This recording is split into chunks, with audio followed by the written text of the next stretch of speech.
Okay, everyone, you may settle for today's desana and say sadhu. Namo tassa bhagavato arahato samma sambuddhassa. Namo tassa bhagavato arahato samma sambuddhassa. Namo tassa bhagavato arahato samma sambuddhassa.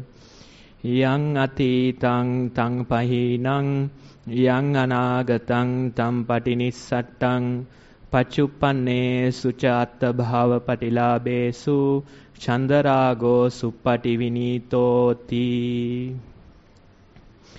Dear Dhamma friends, now we have been practicing solitude for a while. We know what solitude is. We know that we can spend some time in solitude. Now when we spend some time like that, how do we feel? That's a question that we have to ask. Do we feel happy and comfortable, or do we feel irritated? Right? Now in this world also, many people, they don't feel happy, comfortable being alone. They feel like they can't bear it. It's so difficult.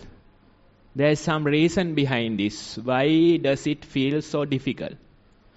Now, they have done this experiment with a silent lab.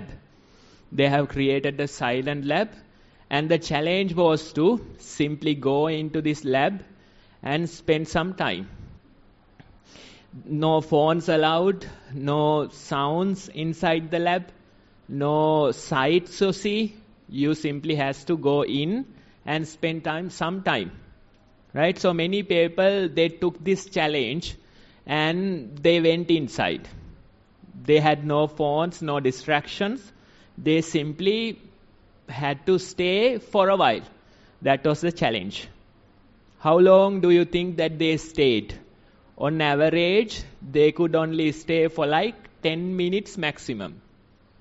And after 10 minutes, they were screaming, asking for their release, asking to get out. So why does it feel so troublesome? Why does it feel so horrible? We have to ask that question. Even in a prison, if you want to give harder punishments, then there's this dark cell.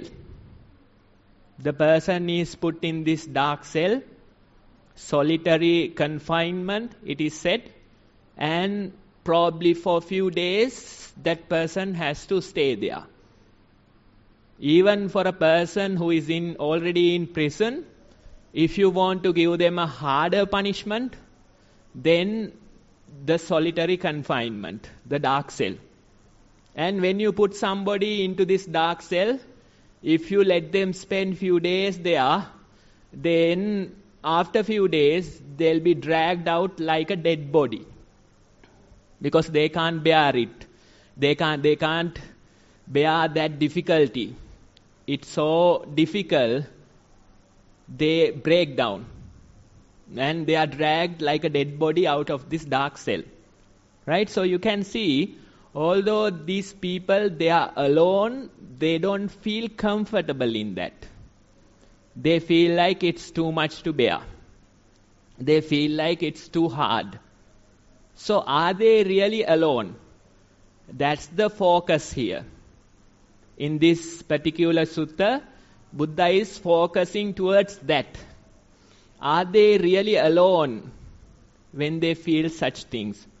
Or is there a second person with them? Right? That's the question. And Buddha suggests, although it feels like they are alone, there is a second person with them. When they are in that room, there's a second person. Due to that bad company, they feel so difficult. They feel they can't bear. They are with bad company and they can't endure it. It's so difficult. Right? So that's the very idea of today's focus. Now you might recall yesterday We started on this new teaching, new sutta, with the name was Theranama Sutta. The bhikkhu named elder. That's the name, that's the title of the particular sutta that we have selected. And the story says that there was this bhikkhu named elder, and he was a lone dweller. He goes to the village alone, he comes back alone, he sits in meditation alone, he eats his meals alone, he do the walking meditation alone. So this way he is a lone dweller, and he praises his behavior. He praises this type of lone dwelling. And some of the monks, they went to the Buddha and they probably complained about him. They said that this particular monk is spending time on his own, and he is praising that. He is a lone dweller and he is praising that behavior. That was the message that was passed to Buddha. Then Buddha called him, asked him, is it true? Are you a lone dweller? Then this monk says, yes, Bhante, I am a lone dweller. Then Buddha asked, how do you practice your lone dwelling? Then he says, I go to village alone, I come back alone, I sit in meditation alone, I eat my meals alone, I go walk alone, I do this lone dwelling and I praise it. That's what he said. But Buddha disagrees. He says that although there is this type of lone dwelling, that's not the correct way of practice. Buddha encourages us to find the correct way of lone dwelling. He advised that monk to find the correct way of lone dwelling. He says that there is that type of lone dwelling. I don't refuse it, but it is not correct according to the practice. Worldly people, they practice this. That's why I mentioned yesterday, even in other practices, spending time on your own is encouraged. Like Japanese concept of forest bathing, or some other philosophical ideas of evolving yourself by enjoying the solitude. So all those ideas are there out in the world. But Buddha's focus here is that although it appears as lone dwelling, it is not truly the lone dwelling. There is a second person with them. Who is this second person? He says the second person is attachment. Although they appear alone, there is attachment in their mind. Although they walk, sit, eat their meals, spend time alone like that, still they are with the attachment. And Buddha says that is the true friend. That is your true body.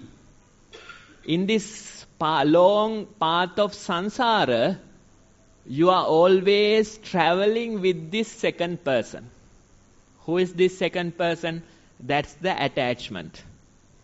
You may find your family members as the second person. You may find your spouse as the second person.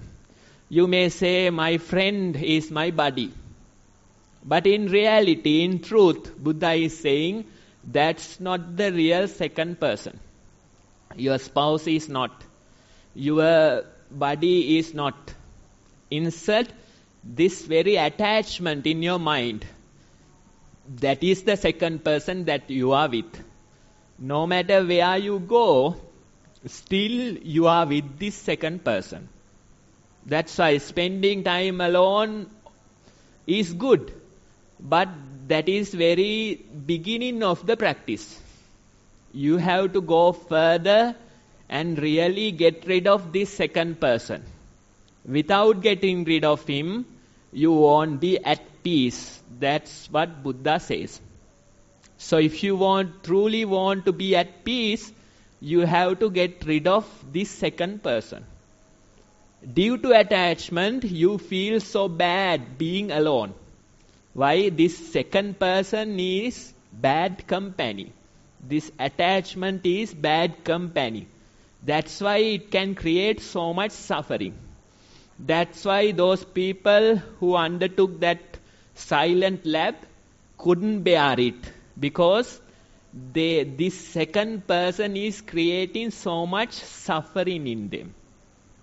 That's why solitary confinement is considered as the harshest punishment, because this very second person is creating a lot of suffering in you. So Buddha says, unless you get rid of this second person, you are not really alone. Right? So here it's a valuable point, because most of the practitioners, they get this wrong. Similar to this bhikkhu who was practicing lone dwelling. Most of the yogis, they think that as long as they are quiet, they'll be fine.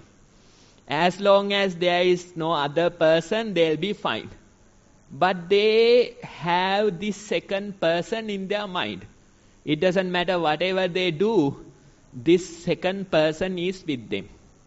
They keep quiet in their body, but in their mind they are so loud. Non-stop inner chatter is there. There is no break. Non-stop talking is there.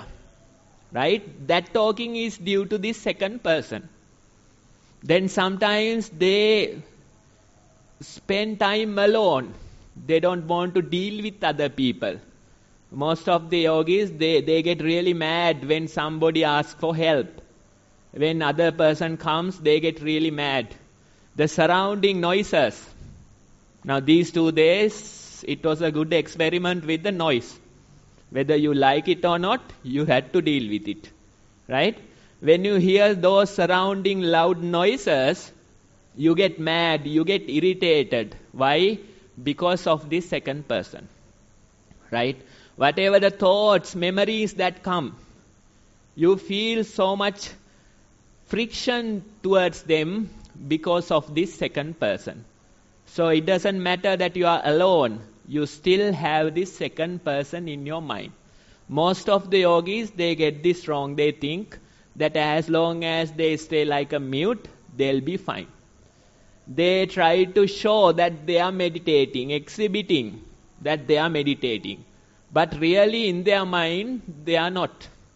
They simply try to walk in a beautiful manner. It feels like meditation. But in their mind, they are not really meditating. They sit like a statue without moving. But in their mind, they probably aren't meditating. So you can see most of us get it wrong, trying to show the world that we are meditating. Now after spending 3 days here, you might go home tomorrow and you might start blaming the family members.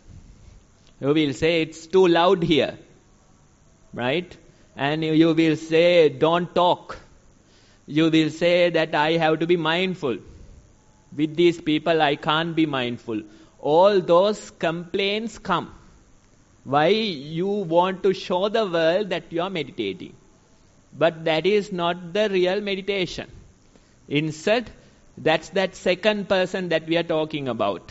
That's that attachment.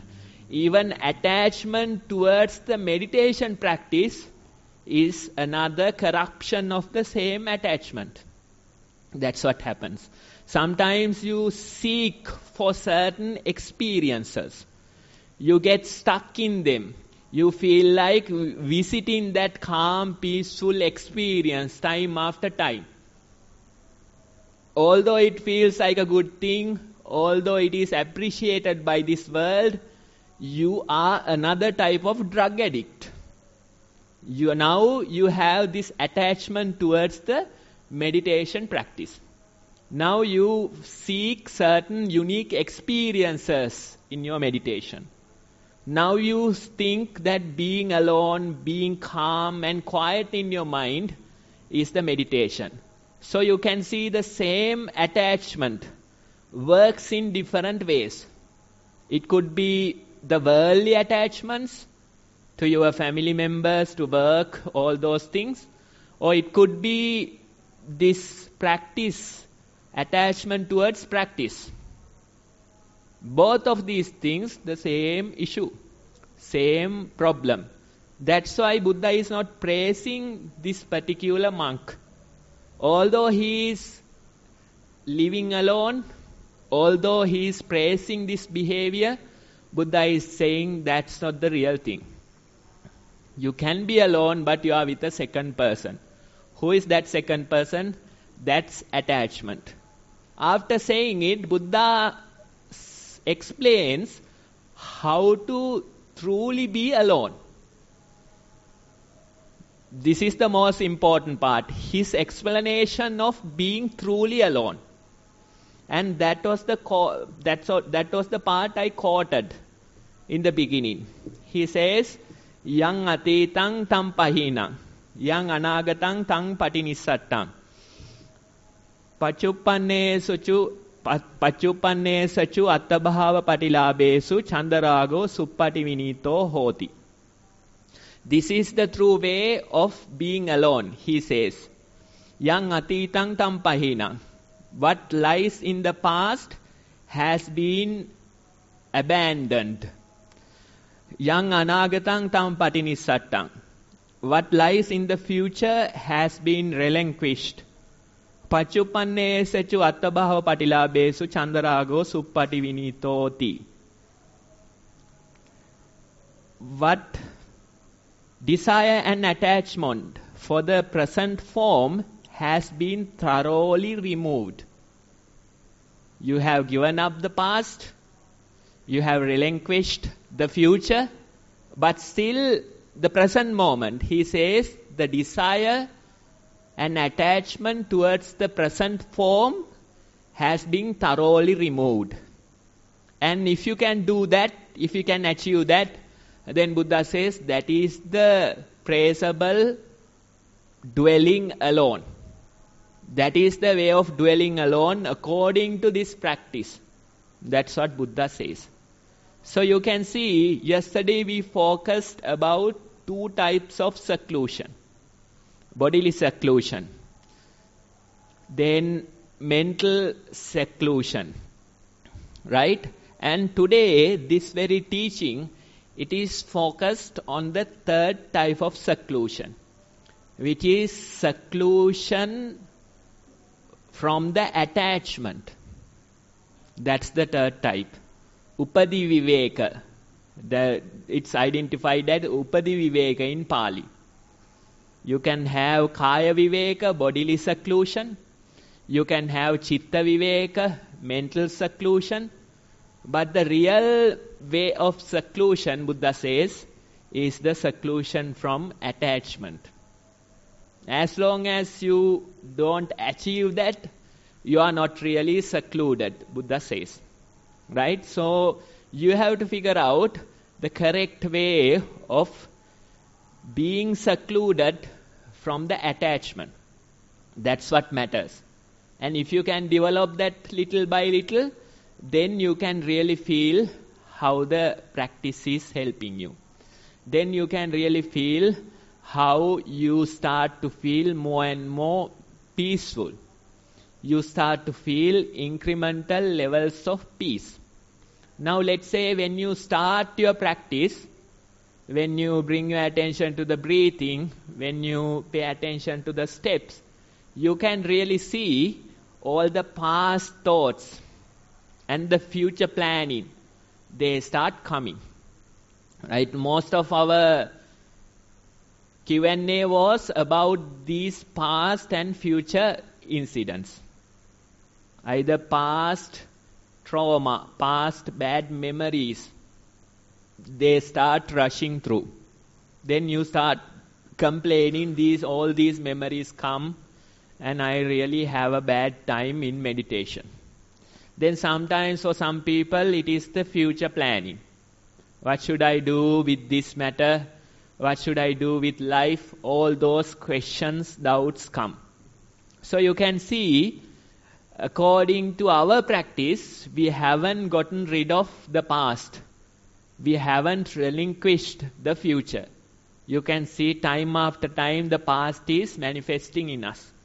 Time after time, the future takes the attention, starts planning, right? So that's how you start your practice. That's how you feel in your meditation.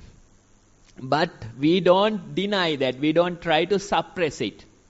Suppressing is not the way. Suppressing could work in the beginning. For a beginner, we say it's okay. But when you develop your meditation, when you know the correct practice, you have to understand simply by suppressing these thoughts, it won't work. Most people, they try to do that. They think, if I don't look at them, they'll vanish. If I don't give attention to them, they'll vanish. Right? There is some meaning in it. There is some meaning, and you can manage like that temporarily. But what happens is that when you continue for a while, you can realize these things starts resurfacing time after time. So what is the correct practice? Among these thoughts, you have to find the proper way of practice. Right? What we suggest is, let these thoughts come and go freely. Don't try to disturb them. Let them come and go freely. And while these thoughts come and go, amidst of these things, you can simply notice the primary object. It doesn't feel much like meditation though. Right? You will say, I am among thoughts. So many thoughts are there. I don't feel like meditating. Right? But this type of meditation is the real way to get rid of past and future. Otherwise, if you try to suppress them, they'll be there. Right?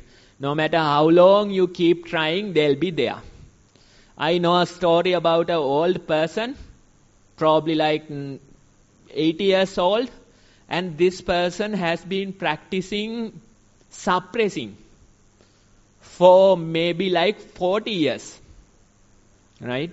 For 40 years, everything bad side is suppressed. Not even talking out loud. Not doing bad things. Right? Living a wholesome lifetime. Right?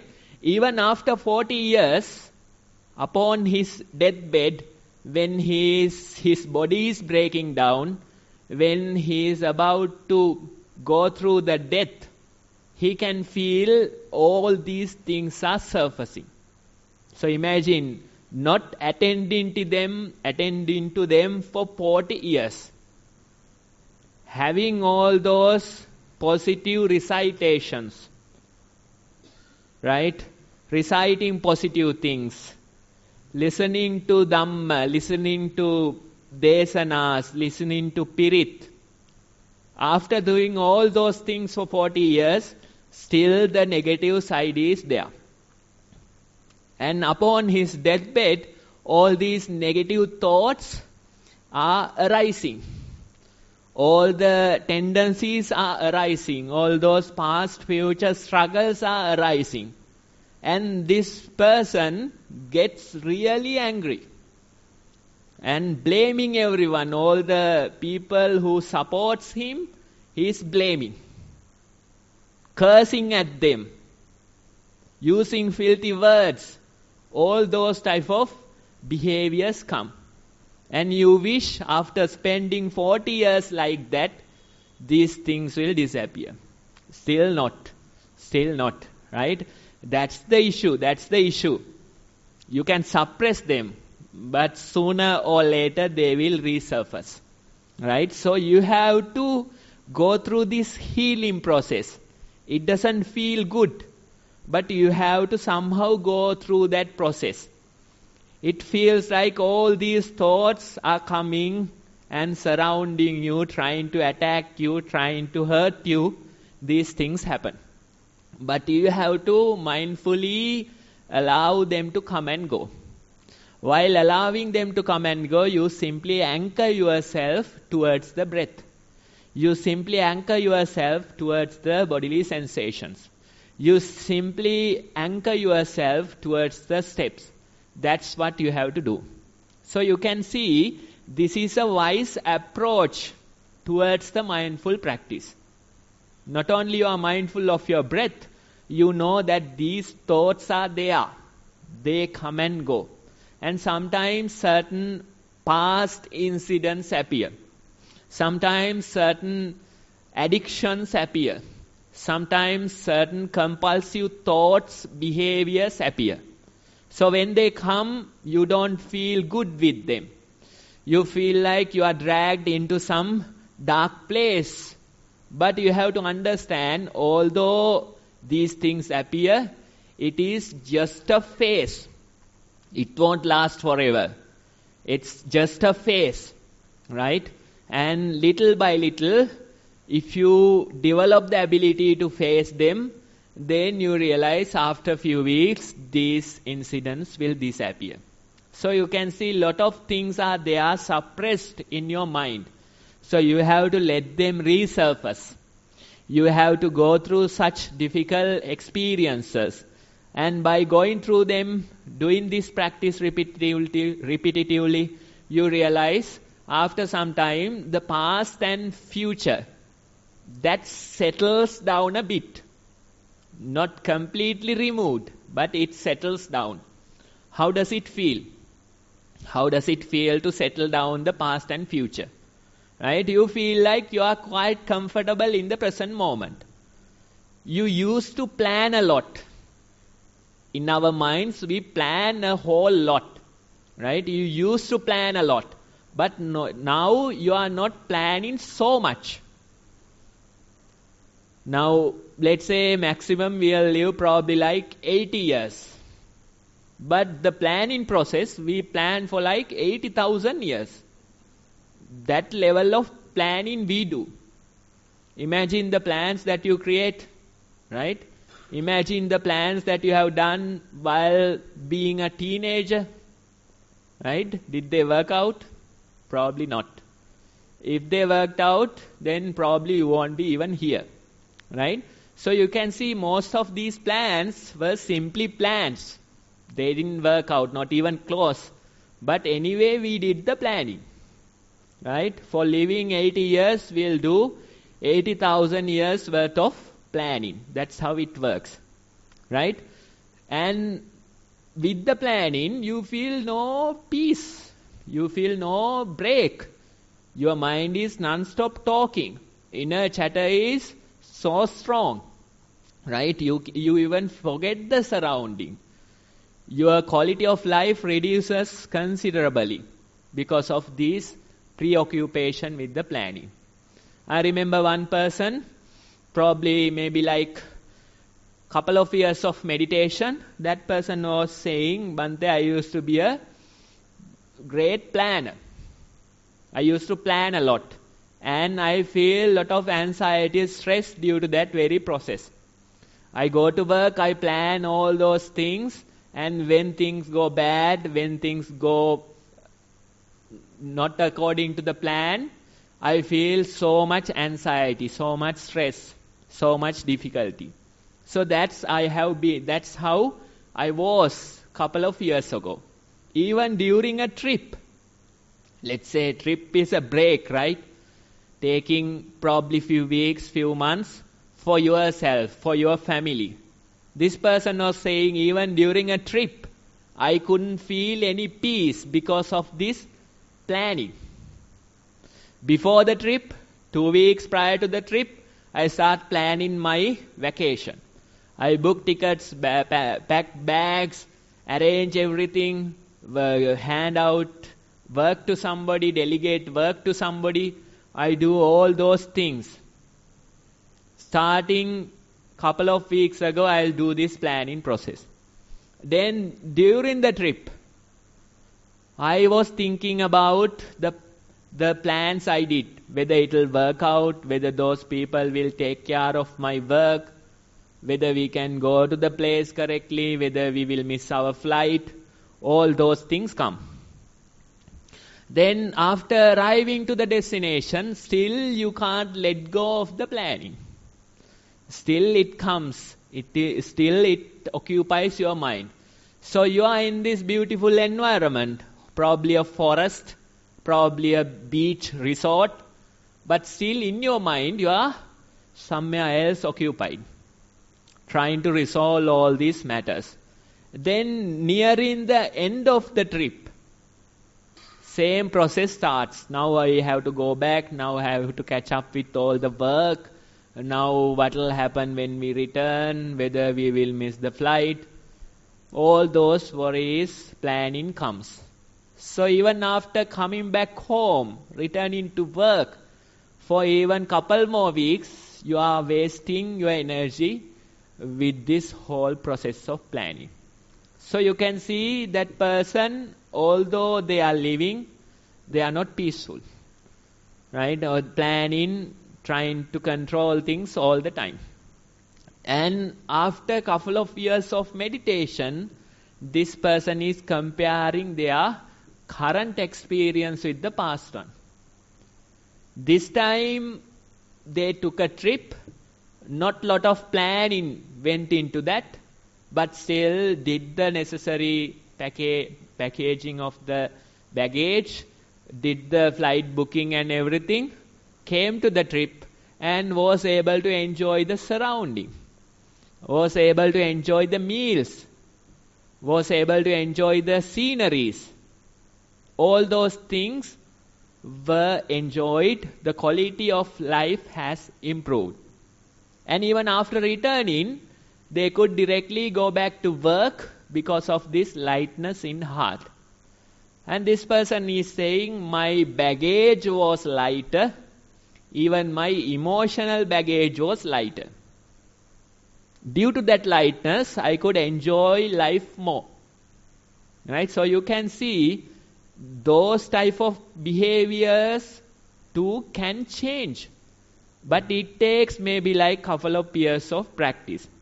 When you gradually continue, when you continue little by little, and you realize, now I am better off. Now I feel like I don't waste so much energy with those thought processes. Right? So that change can happen. The past and the future, it settles down a bit.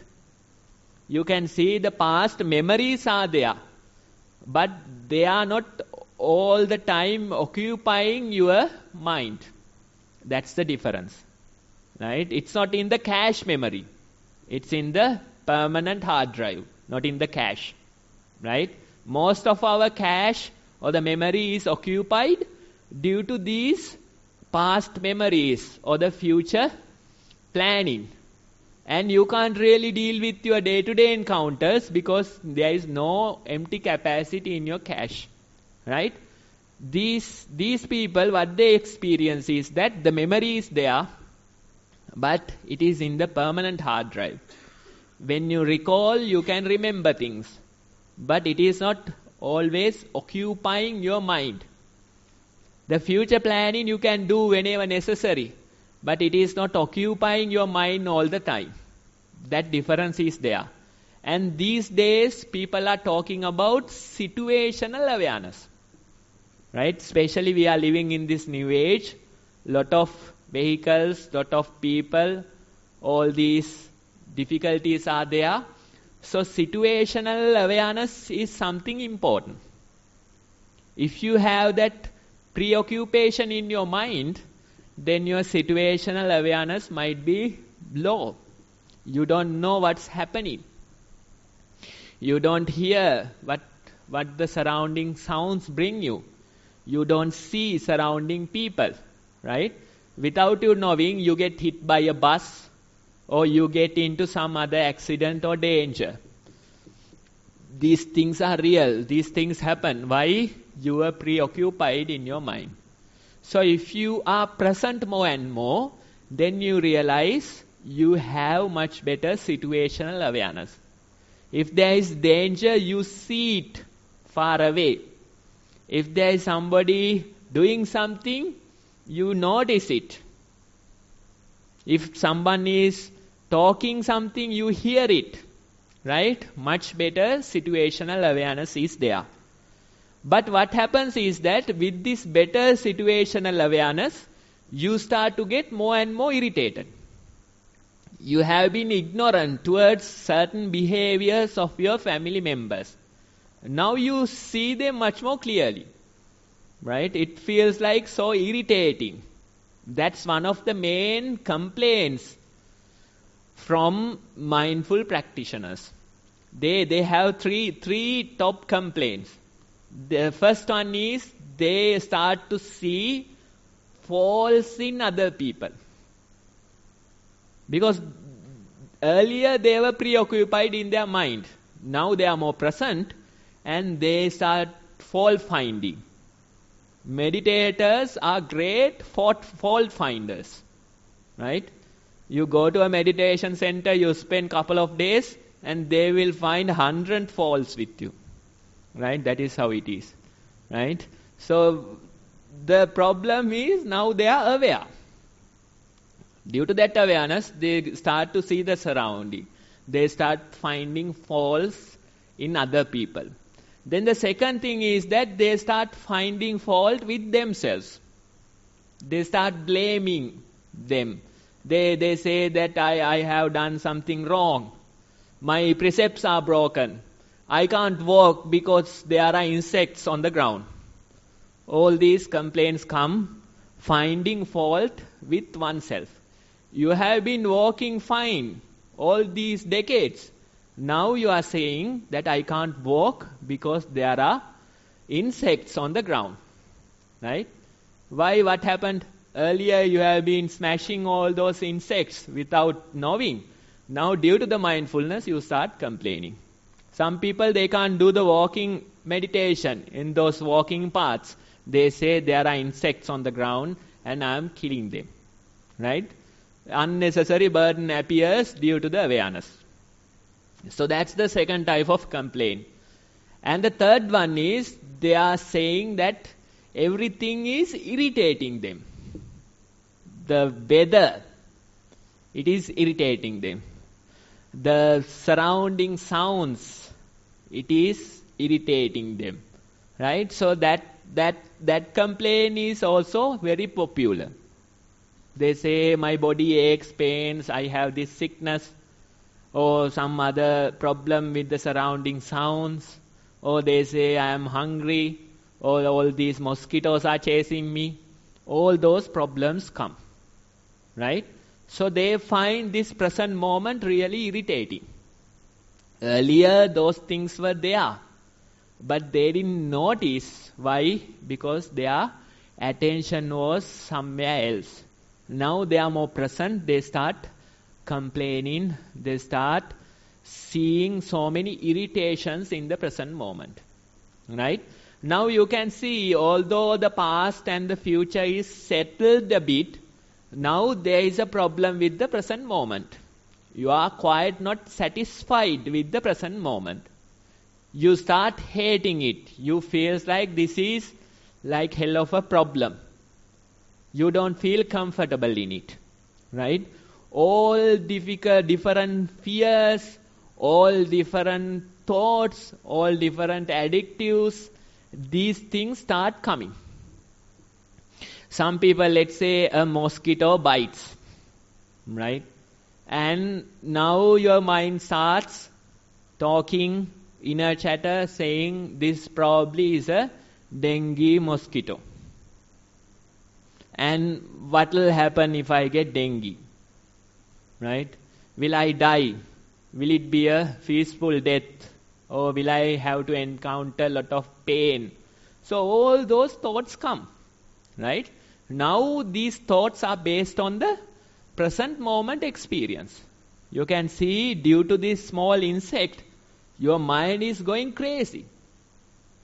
Right? So some people, they start finding mosquito repellent. That's their business. And whole day, they are occupied with that. Now they have been fighting dragons earlier. Right? Now they're fighting mosquitoes. That happens. Right? So you can see these little things in the present moment, they become like dragons.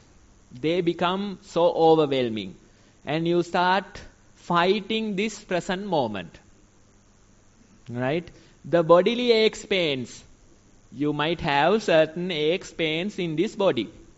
Aches, pains are natural to this body. As long as you have a body, those things will be there.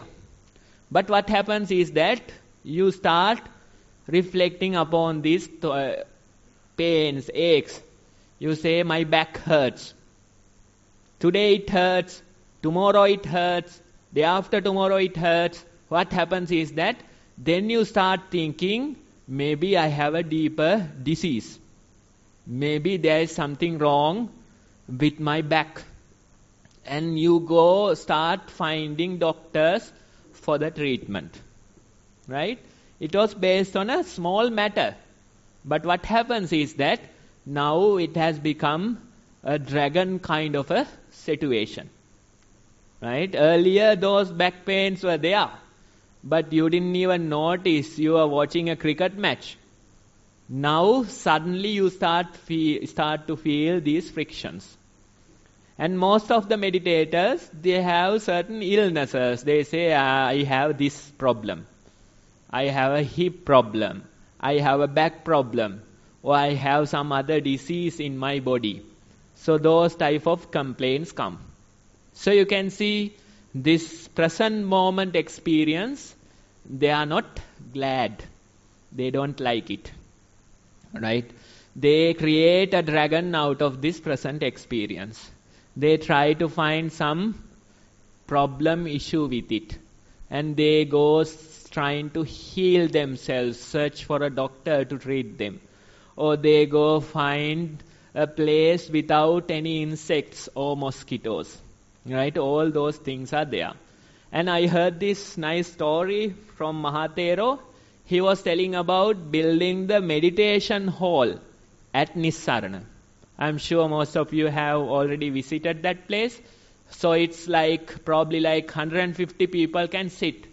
A large hall. Right? And while building the hall, there was this proposal to air condition it. Right? That there was this proposal. But they consciously refused that proposal to air condition. Why? Air conditioning feels much more comfortable, especially like a day that's hot these days, no? Much better, less humidity, less heat. You can really meditate and become an arahant. That's how you feel. But when you really try to get rid of such day-to-day difficulties, you won't get nearer to Nibbana. You will go somewhere else. Right? That's for sure.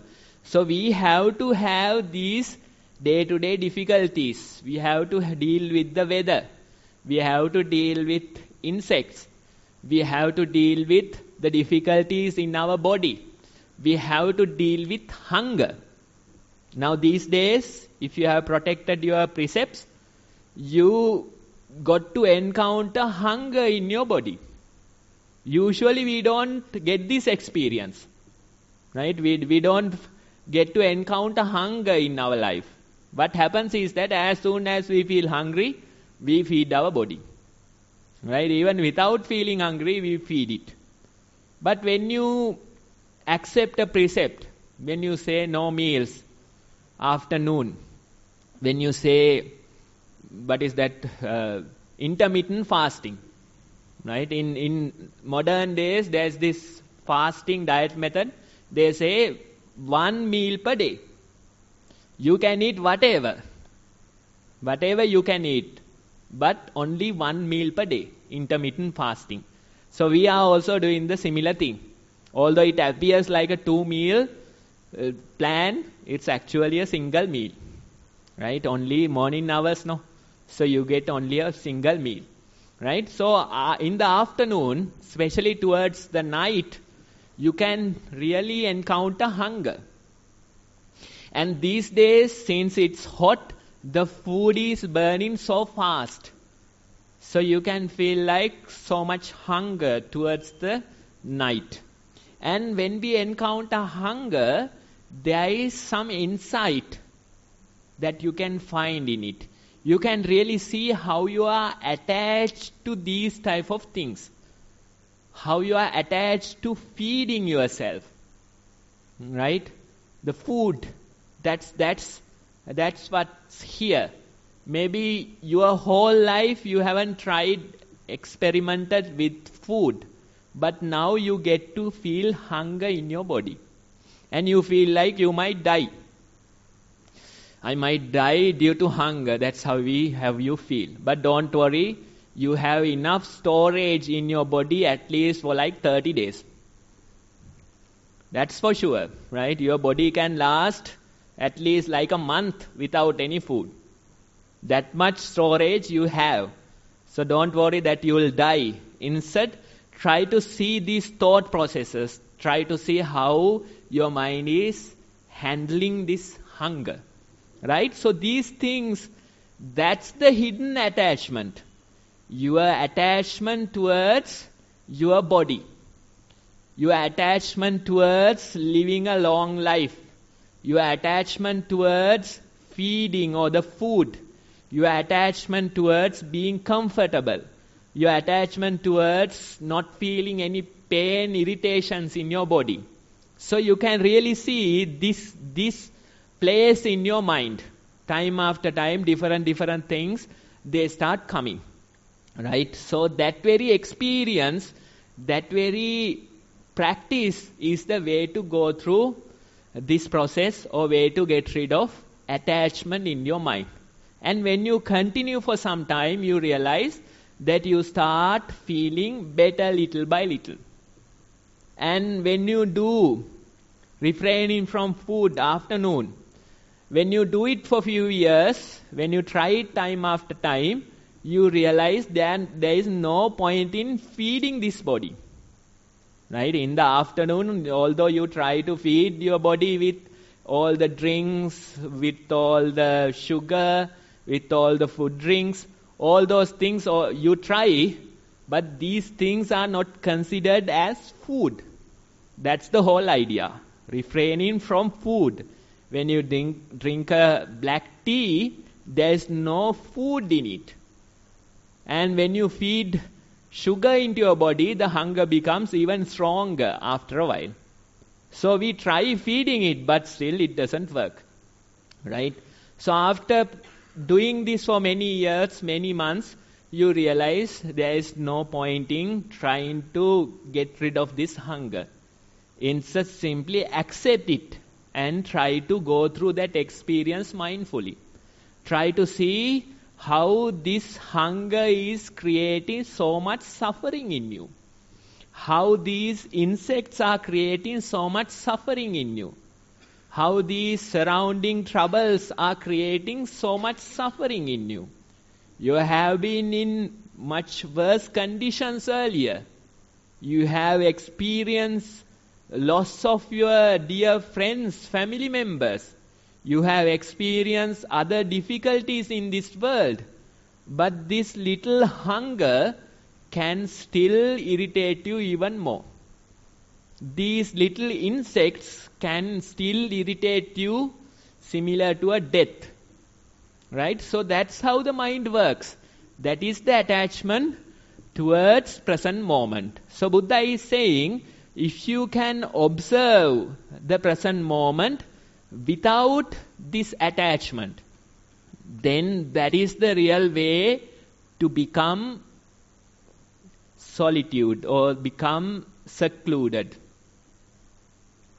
Initially we don't have that ability, but when you continue for some time, you start to feel it. You start to feel that you become much more comfortable in the present moment. What I suggest is that you observe your likes and dislikes.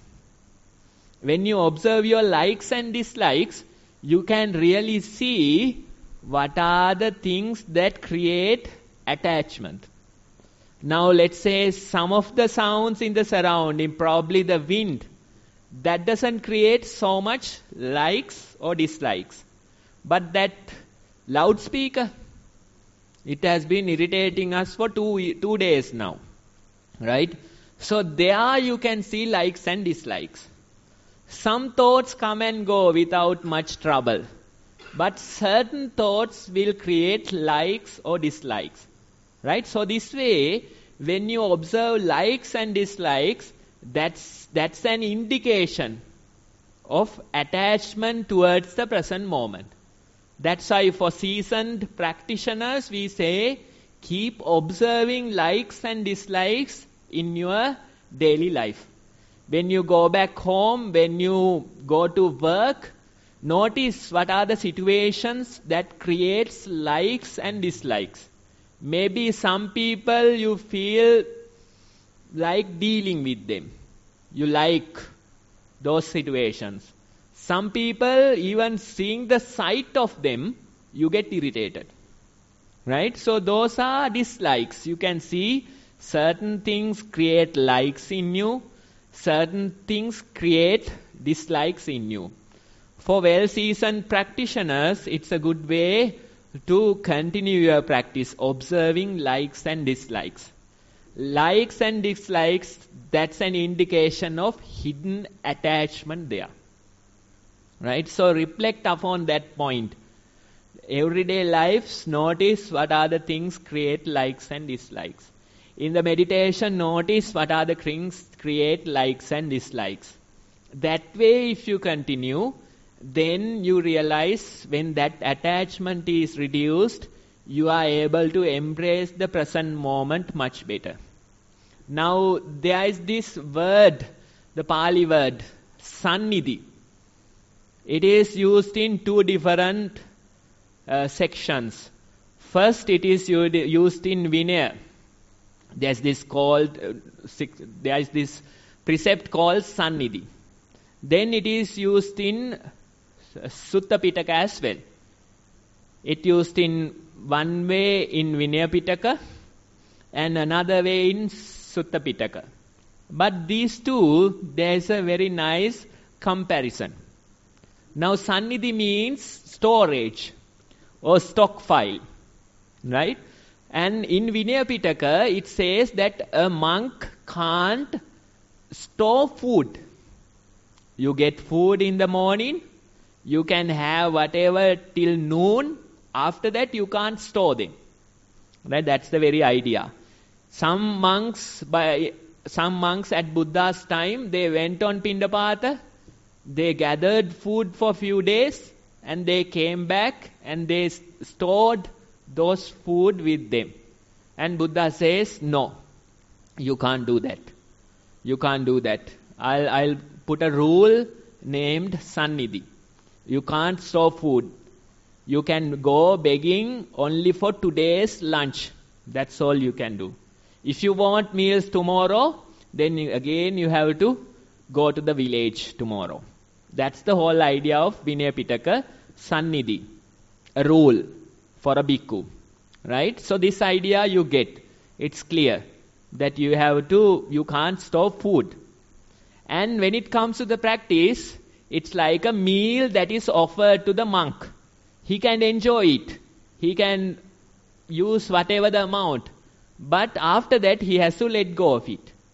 Right? So if he can deal with this world in a similar fashion, if he can deal with this world like a food offered to a monk, you enjoy the moment. Don't get me wrong. You enjoy the meal. That's fine. But there is no storage.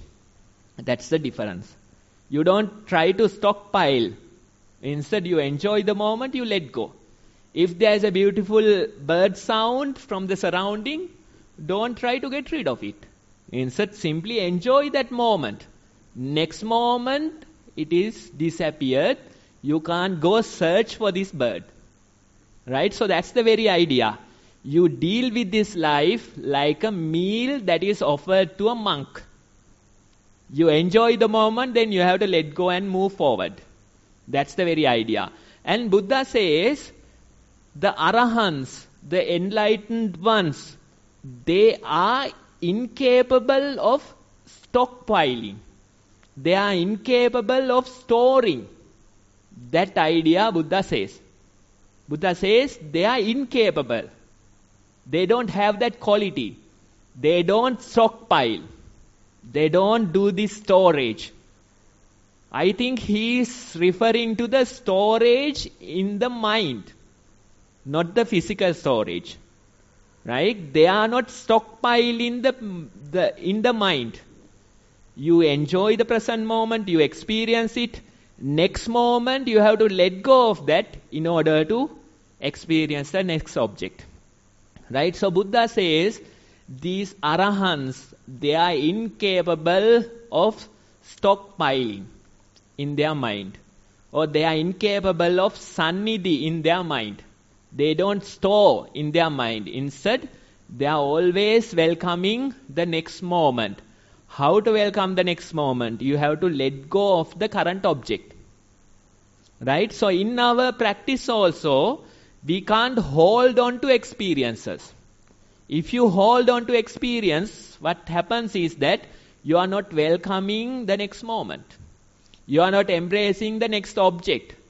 So even the breath, you have to observe it while letting go of it.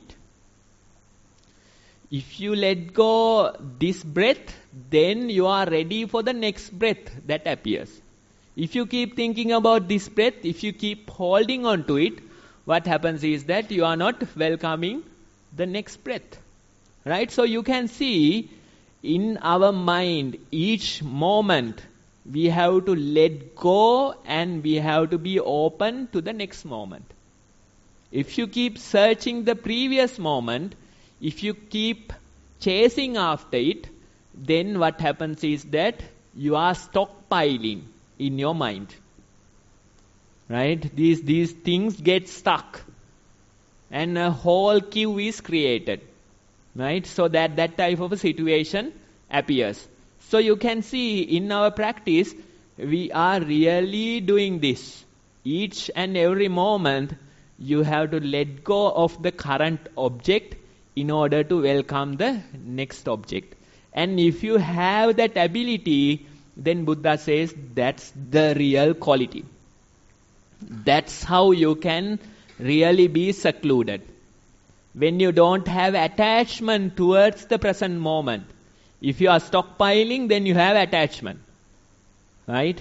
Probably attachment towards the breath. Probably attachment towards a meditation experience. Still you are stockpiling.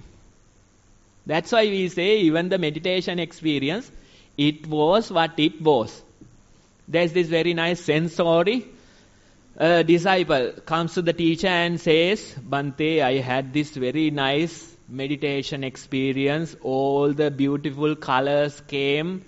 One color was blue, one was red. What was it? He asked from the teacher. After a long explanation, he asked, what was this particular unique experience in my meditation? And the teacher says, it was what it was. That's all. Right? If you keep hanging on to it, then it's not the correct practice. If you keep searching that very experience, then you are not welcoming the present moment. If you keep haunting or if you keep hunting that very experience, then in your mind you have a lot of attachment towards it. Right? So if you are observing the present moment, you have to in a way let go. When you let go only, you are welcoming the next moment. And that way when you continue, Buddha says, you are really secluded. Now you have no second person in your mind. That second person has disappeared due to the long practice. And that's the way to be really secluded, he says. And if you find that seclusion, then you realize it feels like heaven. It feels like heaven. Your mind has this much deeper, much peaceful states. But due to the attachment, you don't feel them. And when you reduce that attachment, you start to feel much deeper levels of peace. That's why all those praises about arahants, about practitioners, Buddha says they have done their work. They have found their peace. Now they are ever peaceful. They don't have this problem of suffering. So that level of peace you can only reach by letting go of this attachment. It might take some years for you to achieve that, but little by little you can get there. You feel that you are nearing that, you are developing towards that. Lesser the attachment, more peaceful you will feel. Right? So that's the very idea. I hope this particular sutta is very insightful, and thank you for listening.